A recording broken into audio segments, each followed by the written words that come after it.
Viewers, welcome to my channel Angel Gable Tarots. कैसे हैं आप सब लोग?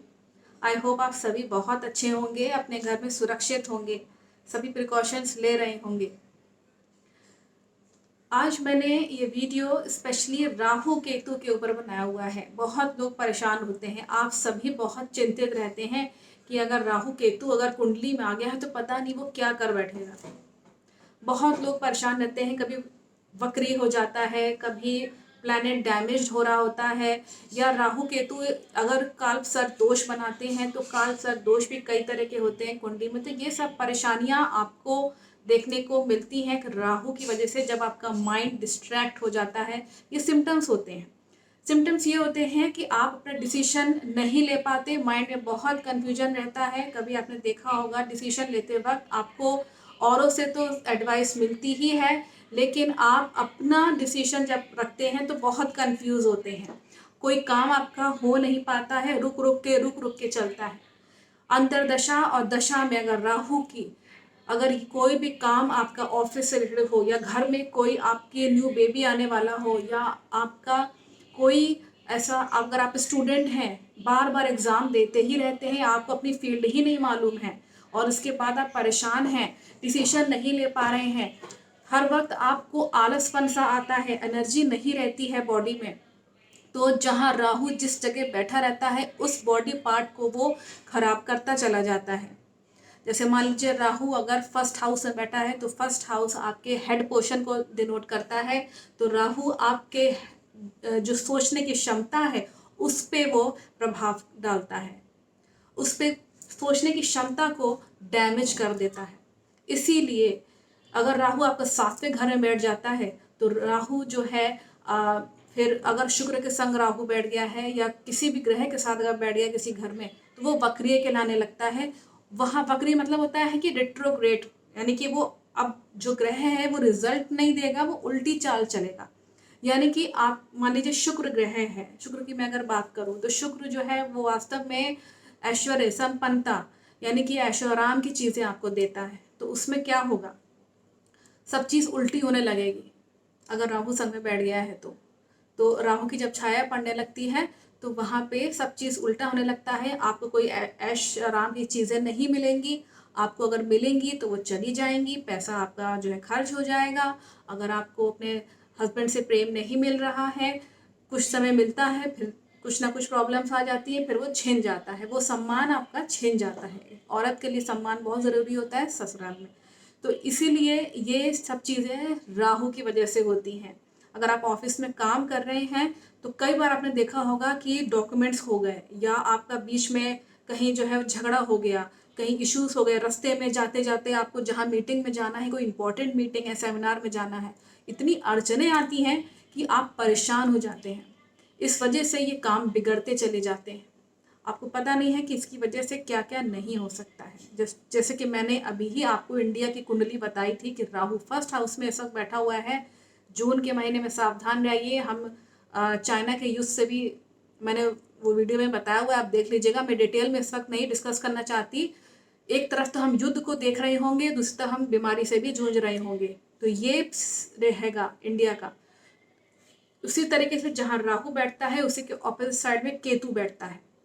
मान लीजिए फर्स्ट हाउस में अगर राहु है तो उसके जस्ट सामने केतु बैठा रहता है। आप अपनी कुंडलियों में देख लीजिएगा। तो उसमें क्या होता है कि जिस जगह केतु बैठा रहता है, केतु क्या होता है, केतु हेड पोर्शन को अगर आप हटा दें, हेड पोर्शन राहु होता है, बाकी पोर्शन जो है वो केतु कहलाता है। इसके पीछे की एक कथा भी है जो कि शास्त्रों में हमारे यहाँ वर्णित है, वो भी मैं डिस्कस करूंगी शॉर्ट में इसी वक्त। सुनिए उसे ध्यान से कि क्या है राहु केतु वास्तव में और इनकी किस ग्रह से शत्रुता है। इनकी सूर्य और चंद्रमा से सबसे ज्यादा शत्रुता है।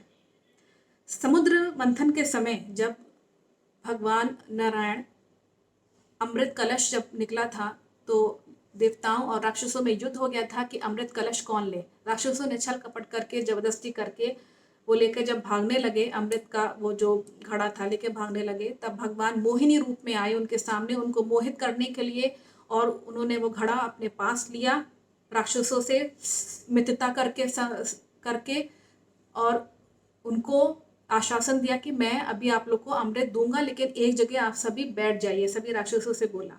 तो उन्होंने एक तरफ देवताओं को बैठाया, एक तरफ राक्षसों को बैठाया।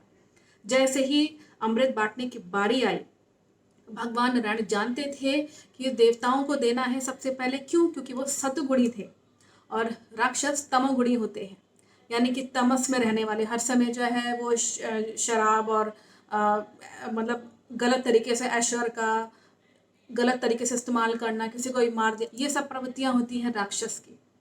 और देवता सतोगुणी होते हैं, भगवान नारायण के अंडर में रहने वाले। ये नहीं किसी के दुख पे हंसने लगे या इस तरीके से, देवताओं का गुण नहीं होता। देवता का शब्द मतलब होता है दान करना। देवता मतलब जो दे, देवी जो देती है, ये मीनिंग है हमारे यहाँ शास्त्रों में। तो भगवान ने जैसे ही अमृत कलश देवताओं को दिया, उसी वक्त वहां उन्होंने देखा कि सूर्य और चंद्र ने फौरन उसी वक्त इंगित किया भगवान को कि ये बीच में ये राक्षस बैठा हुआ है। जैसे ही उस राक्षस ने अमृत कलश अपने मुंह में डालने ही जा रहा था कि एक बूंद उसके गले में यहाँ आई और भगवान नारायण ने उसका गला काट दिया। उसी वक्त जब गला काटा गया, जाहिर सी बात है उसके अमृत यहाँ तक अटक गया था, तो राहु की जो गर्दन थी वो तो अमर हो गई, लेकिन केतु अलग, जो उसका शरीर था वो केतु कहलाया गया। तब शनि देव ने उस राहु को अपने संरक्षण में लिया और राहु और केतु को उन्होंने एक स्थान दिया, एक अलग उसको इमेज दी कि आप अपना एक अलग तरीके से जाने जाएंगे। राहु और केतु इस तरीके से, शनि देवता की कृपा से इस तरीके से वो हमारे कुंडलियों में असर डालते हैं। राहु उच्च कब होता है? जब थर्ड हाउस में राहु बैठा होता है, तब वो उच्च का माना जाता है। ये बात ध्यान हमेशा रखिएगा। अगर आपकी कुंडली में राहु थर्ड हाउस में बैठा है तो वो उच्च का माना जाता है, वहां वो अच्छे रिजल्ट दे सकता है, लेकिन सब जगह नहीं। तो इसीलिए तब से राहु केतु प्लैनेट्स नहीं हैं, केवल शनि ग्रह के छाया मात्र हैं। ये कुछ बहुत ही जरूरी इंफॉर्मेशन थी।